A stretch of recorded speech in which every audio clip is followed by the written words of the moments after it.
for equal work. Oh, get off over, you belong. Penny a copy, sir. Read all about the terrible way our sisters have been treated in prison.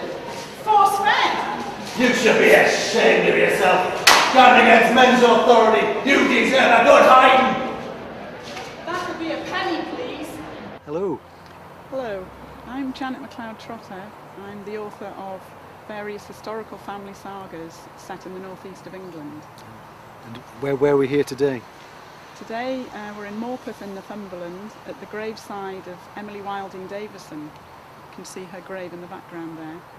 She was the great suffragette martyr who threw herself in front of the King's horse at the Epsom Derby in 1913. Emily was the inspiration for my saga, The Suffragette. From Emily, the other great inspiration in my life was my great-grandmother Janet, also called Janet, and 3 great-aunts who were heavily involved in the movement in Edinburgh.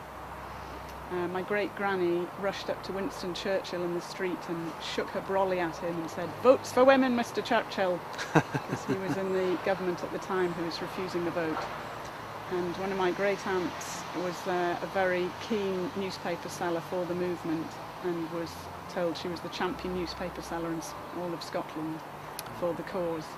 Maggie Beaton is my heroine. I wanted to have a northern heroine because I wanted to demonstrate that many of the women got involved in the north and not just in London with the Pankhursts. So she's from the west end of Newcastle. She's a working class woman, very independent, goes against the wishes of her family and becomes an outcast in society by following the cause.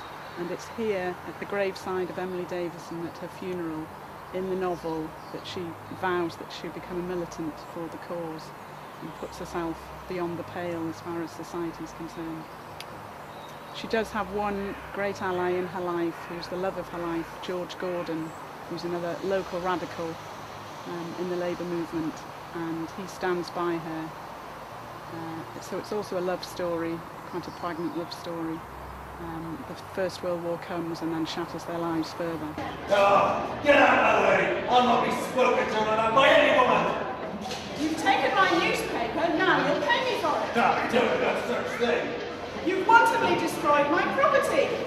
Well, what about you suffragettes destroying public property? That's because the rich and powerful won't listen to us or give us justice. But we pay all right. We pay with our bodies. Do you know what they're doing to women in British prisons? Torturing them, that's what.